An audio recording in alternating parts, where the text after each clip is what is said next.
तो आज का जो टॉपिक हमारा है वो है एटमॉस्फेरिक प्रेशर और इससे रिलेटेड जितनी बातें हैं आगे बढ़ेंगे हम प्रेशर क्या कंटिन्यूटी में चल रहा है टॉपिक। तो जो हवा का दबाव है हमारे सरों पर उसे हम एटमॉस्फेरिक प्रेशर कहते हैं और it is exerted by the atmospheric gases. एक बड़ा कॉलम है तो तकरीबन 100,000 पास्कल का ये प्रेशर हमारे सरों पर मौजूद है। इसकी डेमोंस्ट्रेशन बेशुमार हैं। अगर हम डेमोंस्ट्रेशन करना चाहें तो हम यूँ भी कर सकते हैं। यू कैन सी मैंने अभी थोड़ी देर पहले भी आपको एक ऑफ द कैमरा दिखाया था। So I am just showing it again to all of you. Look,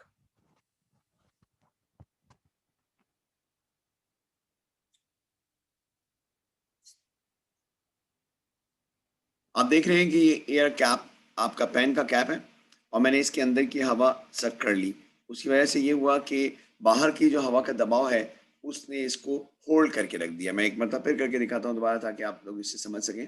मैंने इसका एक साइड लगाया अपने फिंगर के साथ और एक साइड थोड़ी सी ओपन रखी और वहां से एयर सक कर।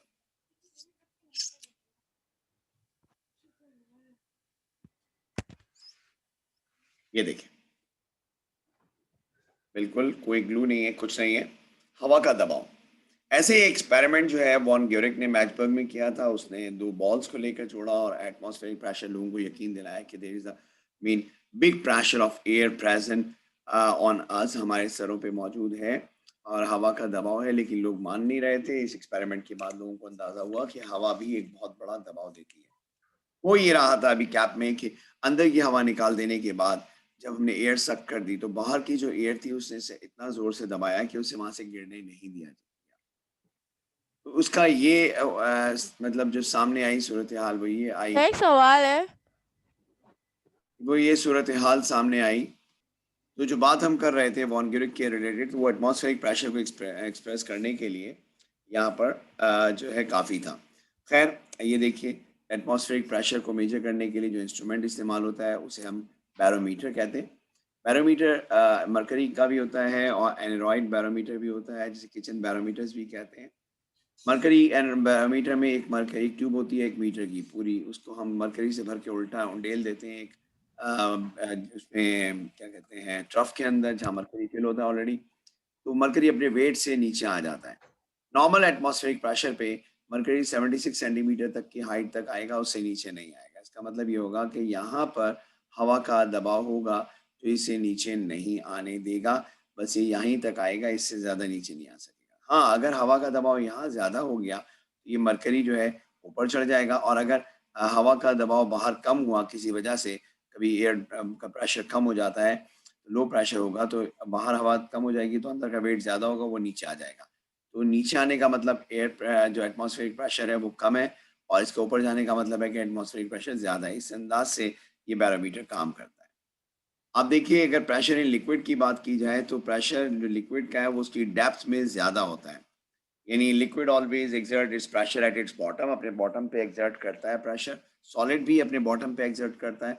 लिक्विड के प्रेशर को आप यूँ देख सकते हैं, आपके सामने एक पानी की बॉटल है जिसमें पानी डाला गया है और वो पानी जो है सबसे नीचे वाले होल से आप ये कर सकते हैं अपने घर में भी इस एक्सपेरिमेंट को, कि सबसे नीचे जो होल है उसमें जो सबसे ज़्यादा प्रेशर आ रहा है। अब आप देख सकते हैं कि सबसे नीचे वाला जो सुराख है उसमें पानी बहुत दूर तक जा रहा है। ये शो कर रहा है कि यहाँ प्रेशर ज़्यादा है, उसके ऊपर वाले में कम है, फिर उससे ऊपर वाले में और कम है, उसके ऊपर वाले में कम है और कम है। ये आप खुद भी करके देख सकते हैं। तो प्रेशर का जो फ़ॉर्मूला बन रहा है फ़ोर्स पर यूनिट एरिया बनता है। लिक्विड में भी डेफ़िनेटली यही फ़ॉर्मूला होगा, लेकिन क्योंकि लिक्विड के प्रेशर को कैलकुलेट करना है हमें, तो लिक्विड का वेट लेना पड़ेगा जो यहाँ तक एक्सर्ट हो रहा है। इस वेट को लेने के लिए हमें mg लेना पड़ेगा, W इज़ mg। अब अगर मैं कहूँ कि जी मुझे प्रेशर मालूम करना है इस बॉटल का, तो आप कहेंगे सर कोई मसला ही नहीं है, मैं इसको अभी रखूँगा बैलेंस में और उसका वेट मिल जाएगा। तो ये कोई बड़ा इश्यू नहीं है, एरिया भी आ जाएगा। इसका प्रेशर मालूम करना कोई मुश्किल नहीं है। स्विमिंग पूल का प्रेशर मालूम करना होगा तो क्या करेंगे भई? फिर एक मसला आ जाएगा। स्विमिंग पूल के प्रेशर के लिए हमें खासे मसाइल से गुज़रना पड़ेगा। एम आई राइट? क्या ऐसा होगा या नहीं? तो अगर मुझे प्रेशर जो है किसी आम जगह का मालूम करना है, आम लिक्विड का मालूम करना है, किसी सिलेंडर में, बॉटल में, कूलर में, तो इतना मुश्किल नहीं है। मैं आराम से उसका मास मालूम कर सकता हूँ और एमजी को एरिया से उसके डिवाइड करके बहुत ईज़िली कैलकुलेट कर सकता हूँ। लेकिन अगर मुझे इसका प्रेशर जो है मालूम करना है किसी स्विमिंग पूल का या समंदर की डेप्थ का, तो वहाँ मेरे लिए मसाइल आएँगे। वहाँ मैं लिक्विड का मास लेने के लिए इतने बड़े सी का मास कैसे लूँगा? तो उसका तरीकाकार ये है कि हमारे पास हमने कुछ और फिज़िकल मेथड रखे हुए हैं जिसके थ्रू इसे कैलकुलेट किया जा सकता है। इसका तरीकाकार ये है कि डेंसिटी का फ़ॉर्मूला है मास पर यूनिट वॉल्यूम। हम वॉल्यूम लेंगे और मल्टीप्लाई बाय डेंसिटी कर देंगे।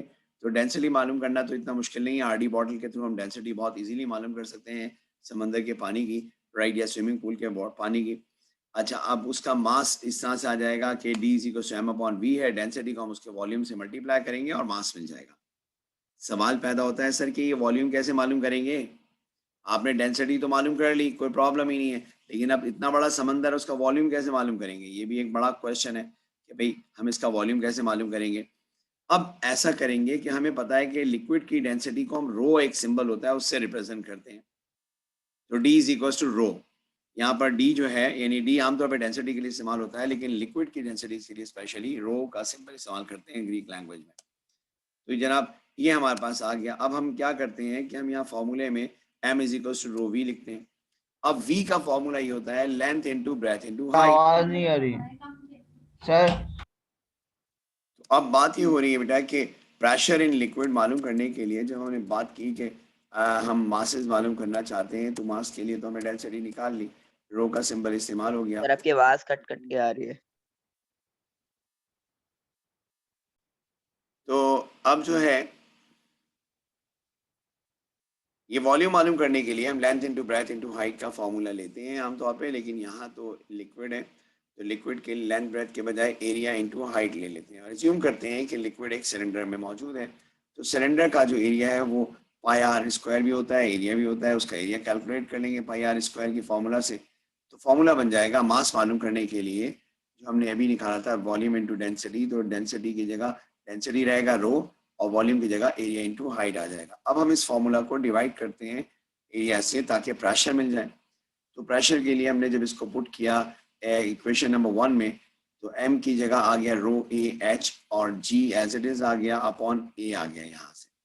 इस तरह से जब आपने इसको a को a से डिवाइड किया तो कैंसिल हो गया, तो प्रेशर ऑफ अ लिक्विड का फॉर्मूला बन गया रो जी एच। ये सिंपल सा फॉर्मूला है, कहीं भी प्रेशर हो, चाहे समंदर हो, स्विमिंग पूल हो, या कहीं भी प्रेशर हो, लिक्विड का प्रेशर उसको मालूम करने के लिए। तो इस फॉर्मूले से हम कहीं का भी प्रेशर मालूम कर सकते हैं, चाहे वो सी वाटर हो, स्विमिंग पूल वाटर हो, रिवर वाटर हो, या कोई और लिक्विड हो, उसके जरिए मालूम कर सकते हैं। तो यहाँ पे ही हमारा टॉपिक एंड हो जाता है।